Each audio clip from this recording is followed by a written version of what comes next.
Salut à tous et bienvenue sur Technéo. Aujourd'hui, je vais vous parler de trois configs différentes, une à 500, une à 1000 et une à 2000 euros. Celle à 500 vous permettra de jouer à des jeux plutôt compétitifs, genre Fortnite ou CSGO. Celle à 1000, elle vous permettra déjà de jouer à des bons jeux AAA à 1080p 60 images secondes. Et celle à 2000, forcément, elle aura beaucoup plus sous la pédale et vous pourrez jouer plus confortablement. Sans plus attendre, je vais vous proposer du coup de passer à la suite de la vidéo en vous détaillant tous les composants que j'ai choisis pour les trois configurations. Et puis ensuite, je vous montrerai une petite partie de comparaison de prix sur le dénicheur pour la config la plus chère, pour vous donner un ordre d'idée de la différence de prix entre LDLC et si vous cherchez les pièces par vous-même. Par contre, attention, comme je le dis toujours, LDLC, la partie intéressante, c'est la garantie 3 ans. Sans plus attendre, on passe à la suite. On attaque donc par la config à 500 euros. Comme vous pourrez le constater, je suis parti sur des séries 5000. Une fois n'est pas coutume, pour moi cette série était vraiment bonne. D'ailleurs, j'utilise le 5900X dans mon PC et ça marche impeccable. Donc pour un budget de 500 euros, vous en doutez bien, on n'aura pas forcément de carte graphique, étant donné que à ce prix là c'est difficile de trouver un GPU de qualité. Je suis donc parti sur l'AMD Ryzen 5 5600 GT qui vous permettra du coup de faire tourner des petits jeux sympas compétitifs style CSGO, etc. On n'aura pas un truc super puissant, mais au moins ça permettra de jouer. Ensuite, je suis parti sur une carte mère MSI B550A Pro. Ne pouvant pas prendre de ventirad de par le budget, on fera confiance aux ventirad d'origine de chez AMD. Bon, en général, ça fait pas trop mal le boulot, hein. Sur ma table de bench, là, juste derrière, j'ai le ventirad d'origine parce que j'ai pas voulu mettre autre chose. J'arrive à bencher, j'arrive à m'amuser un petit peu avec et j'ai pas trop de problèmes. Je vais pas vous dire que c'est le meilleur des refroidissements, sinon ça servirait à rien d'acheter d'autres types de refroidissement. Mais ça fait le boulot si on le malmène pas trop, on va dire. Et vu le type de config sur lequel on part, ça devrait pas gêner. En RAM, je suis parti sur 16 Go en DDR4 3200 MHz CL16 des G-Skill Trident Z RGB. C'est une valeur sûre, c'est de la bonne RAM, il n'y aura pas de souci avec. En SSD, un Kingston NV3. Donc on va dire c'est un bon rapport qualité-prix. 500 Go, c'est pas mal pour stocker et puis on aura quand même de la rapidité. En boîtier, là par contre, vous pouvez le constater, c'est pas le meilleur des boîtiers. C'est un Aerocool, c'est la marque qui est vendue chez LDLC. Celui-ci me plaît bien au niveau du design, donc je suis parti sur ça. Après, attention, c'est pas les meilleurs des boîtiers, c'est des boîtiers, on va dire, vraiment entrée de gamme. Donc même déjà au visuel, on se rend compte que les carénages seront pas forcément de super top qualité, mais ça vous permettra au moins d'avoir un budget équilibré et d'avoir un boîtier. Pour la lime par contre, j'ai réussi à trouver une Be Quiet, donc la System Power 10 à 450 watts, 80 plus bronze, ce qui vous permettra quand même d'avoir une légère évolutivité. Vous pouvez très bien commencer à jouer avec le Ryzen 5 et puis lorsque vous aurez le budget, rajouter une carte graphique par la suite, ça peut très bien se faire. On va passer du coup à la suite sur la config à 1000 euros. Donc celle-ci sera composée d'un Core i5 12400F avec du coup pareil son ventirad d'origine parce que sinon on explose le budget. Une carte mère Asus ROG Strix B760A Gaming Wi-Fi. Un kit de 16 Go toujours en Kingston Fury Beast pour celle-ci, celle à 1000 euros parce que je trouve que c'est plutôt pas mal et on est surtout sur de la DDR5 en 6000 MHz CL30. J'avais pas trop de choix au niveau des RAM et j'ai pas vraiment trouvé ce que je voulais, mais bon, ça fera le boulot. Au niveau carte graphique, du coup, je suis parti sur une 3060 de chez Gigabyte. Et en stockage, donc la nouvelle marque qui est sortie depuis quelques temps, Kioxia. Bon, c'est ni plus ni moins que du Toshiba. C'est de super bonnes puces. Il n'y aura pas de souci de ce côté-là. En boîtier, bon, je vous le présente pas. Celui-ci, il a été présenté par beaucoup de monde, le MSI Magforge.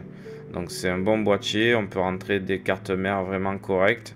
La finition du boîtier est pas mal, et ce que j'apprécie, c'est qu'on a quand même 3 ventilos en façade et un ventilo à l'arrière qui sont fournis. Donc ça évite de rajouter encore du sel dans la note. Et pour rester raccord, et parce qu'en plus elle est vraiment pas mal, je suis parti sur une alimentation MSI Mag A650 GL. Donc si je dis pas de bêtises, c'est une 80 plus Gold. Ouais, voilà, c'est ça.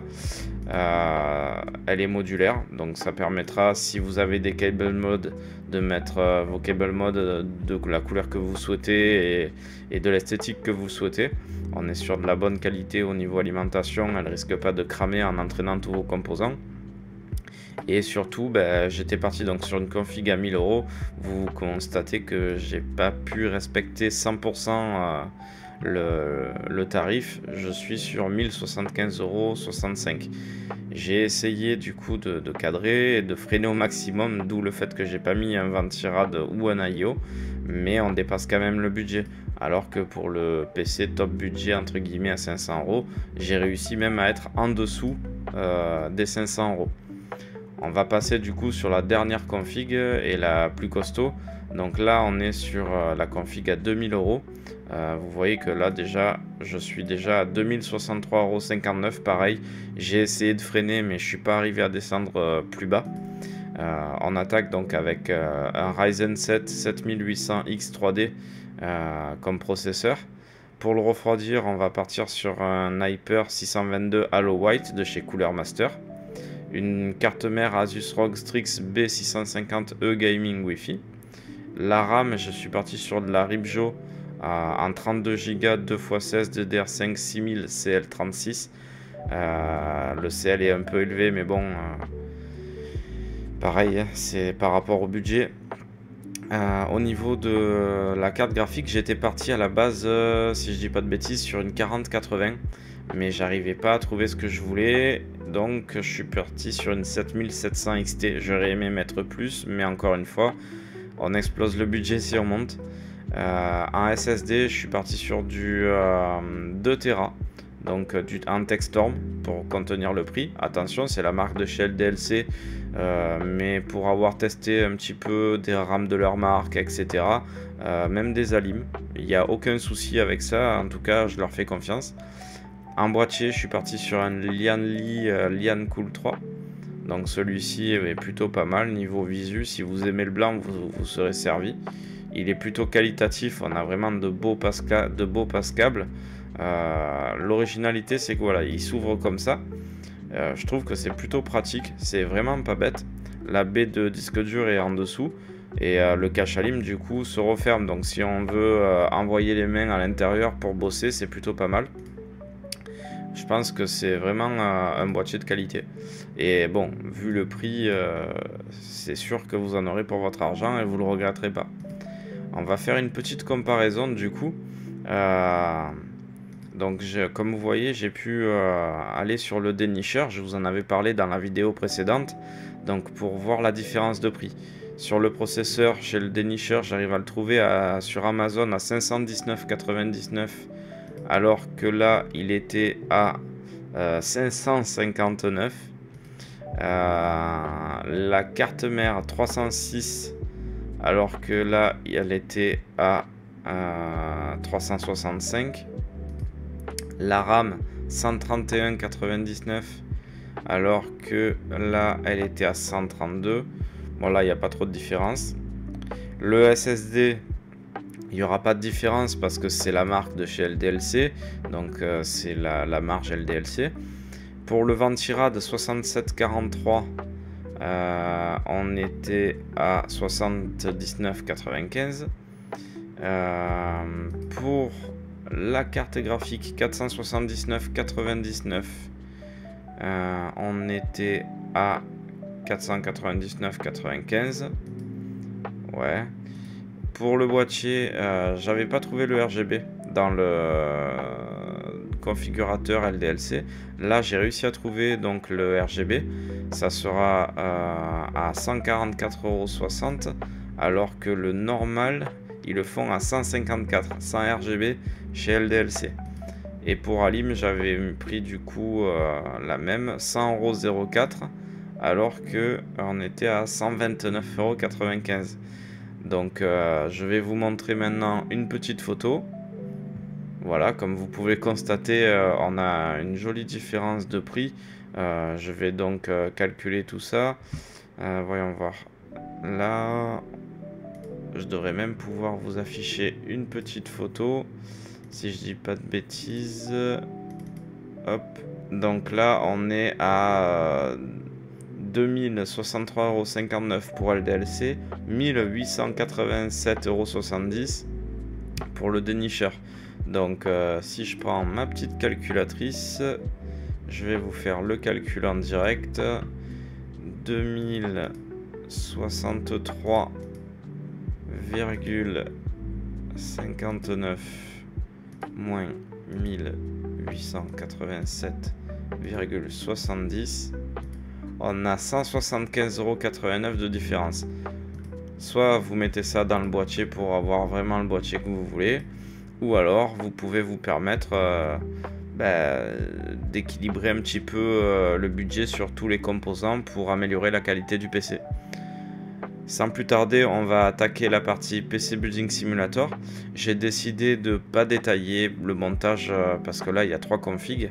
Donc je vais plutôt vous mettre les 3 timelapses. J'espère que ça vous plaira. Je ferai un petit ralentissement du timelapse bien sûr pour voir un petit peu le score au niveau des benchmarks sur les 3 PC. Et puis je vous reprendrai ensuite pour la conclusion de la vidéo.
Electropop technologic.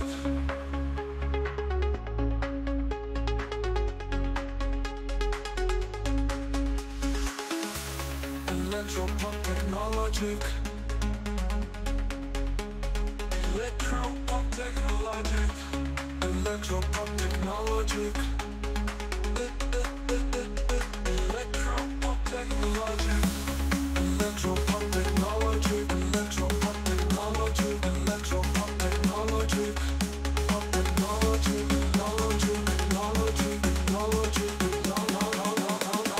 electropop technologic.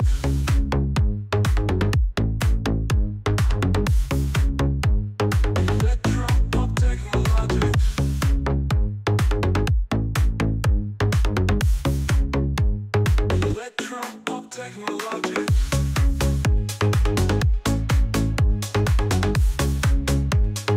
Electro-pop technologic.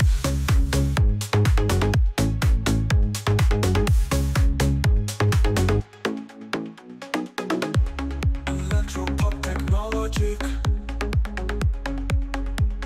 Electro-pop technologic. Electro-pop technologic. Electro-pop technologic. Electro-pop technologic. Pop technologic. Electro-pop technologic. Electro-pop technologic. Pop technologic.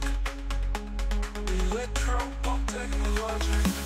Electro-pop technology, electro-pop technology, electro-pop technology, pop technology, technology, technology, technology, electro-pop technology.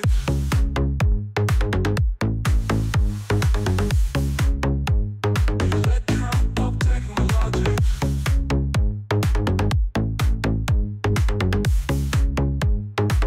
Electro-pop technology.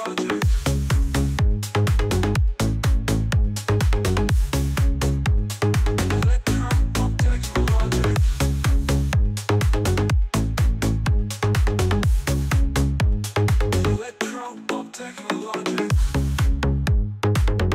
technology.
Electro-pop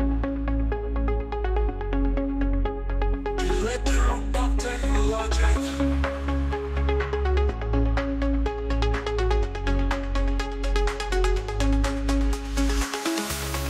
Electro-pop technology.